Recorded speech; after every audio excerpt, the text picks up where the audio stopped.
કેમ છો? આજે હું તમારી સાથે શેર કરીશ મગની દાળના ભજીયાની રેસીપી.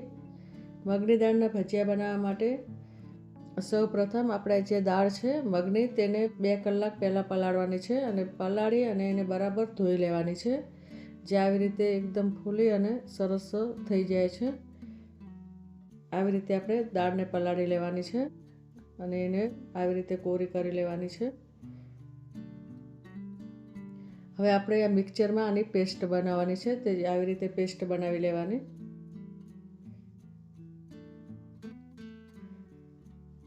હવે આપણે બટેટાને છીણી લઈશું. બટેટા છીણી અને આવી રીતે આપણે એનું છીણ કરવાનું છે અને એને છીણને પછી ધોઈ લેવાનું છે.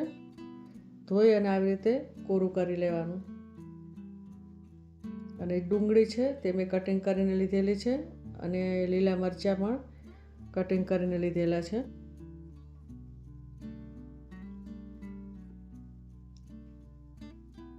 હવે આપણે આ જે મગની દાળની પેસ્ટ બનાવી છે તેના અંદર આપણે ઉમેરીશું. આવી રીતે અંદર વધારે પાણી ના રહેવું જોઈએ, એવી રીતે આપણે બટેટાને ધોઈ અને કોરા કરી લેવાના. અને આ ડુંગળી આપણે અંદર ઉમેરીશું અને લીલા મરચાં છે તેને પણ આપણે અંદર ઉમેરીશું.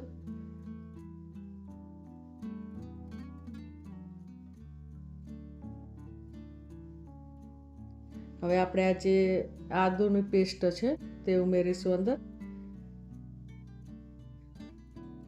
આ મરચું છે, મરચું પાવડર આપણે ઉમેરીશું અંદર અને આપણે હળદર ઉમેરીશું અંદર.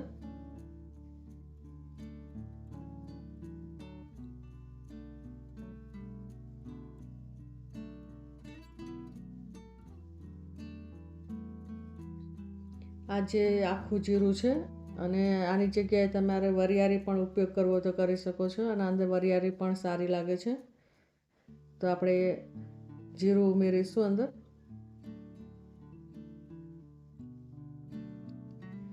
હવે આપણે ધાણા જીરું ઉમેરીશું અંદર. આવી રીતે આપણે જે પ્રમાણે મસાલા તીખું કરવું હોય, જે રીતે કરવું એ રીતે મસાલા ઉમેરવાના. અંદર મેં અડધી ચમચી ઉમેરેલું છે.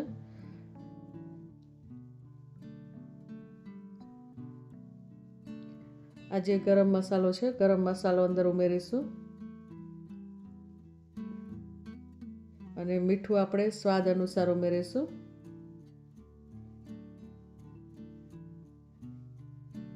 આના અંદર લીલા મરચાં, ગરમ મસાલો અને બધું હોય છે એટલે આપણે અડધી ચમચી બધા મસાલા ઉમેરવાના છે. અને જો તમે મરચું વધારે ખાતા હોય તો પણ તમે અંદર ઉમેરી શકો છો વધારે.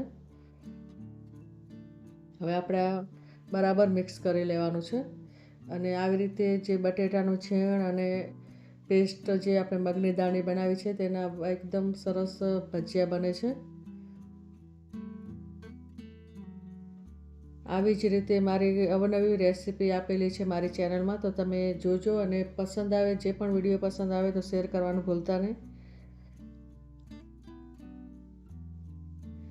અને લાઈક, શેર અને સબસ્ક્રાઈબ જરૂરથી કરજો. હવે આપણે આ જે મિક્સ થઈ ગયું છે તો હવે ભજીયા બનાવીશું.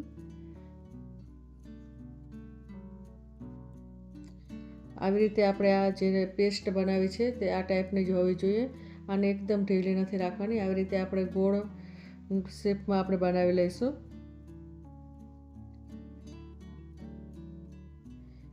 ગોળ શેપ કરી અને થોડું આપણે પ્રેસ કરી અને વડા ટાઈપ આપણે બનાવીશું.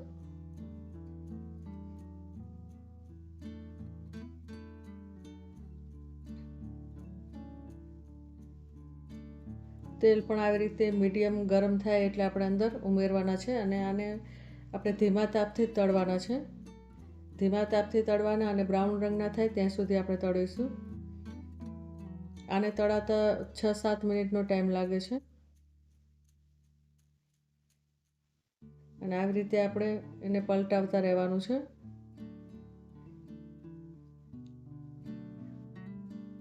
આવી રીતે આપણે મગની દાળ અને જે બટેટાની છીણ છે તેનાથી આ જે ભજીયા સરસ લાગે છે. અને આવી રીતે ભજીયા આપણે બનાવતા નથી, આપણે મગની દાળના જ બનાવતા હોઈએ છીએ, પણ આવી રીતે છીણ ઉમેરીને બનાવીએ તો આનો ટેસ્ટ વધી જાય છે. આ ભજીયા તમે ટામેટાના સોસ સાથે, આંબલીની ચટણી સાથે કે તેના સાથે સારા લાગે છે. અને સવારના નાસ્તા માટે પણ આ ભજીયા એકદમ સારા લાગે છે. તો આને બનતા પણ એટલી બધી વાર નથી લાગતી, ફટાફટ બની જાય છે. જો મગની દાળ તો આપણે 2 કલાક પહેલાં પલાળીને રાખી હોય તો ફટાફટ બની જાય છે. આવી રીતે આપણે બ્રાઉન કલરના બનાવવાના છે અને પલટાવતા રહેવાનું છે.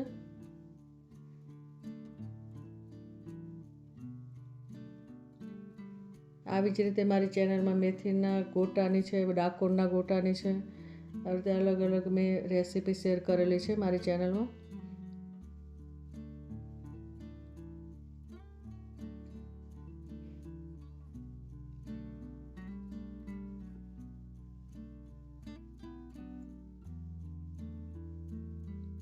હવે આપણે આ તળાઈ ગયા છે તો હવે આપણે એક પ્લેટમાં કાઢી લઈશું. આવી રીતે આપણે તળવાના છે. આનો જે કલર છે આવો બ્રાઉન કલર થવો જોઈએ. અને આવી રીતે ધીમા તાપથી આપણે તળીએ એટલે એકદમ સરસ બને છે.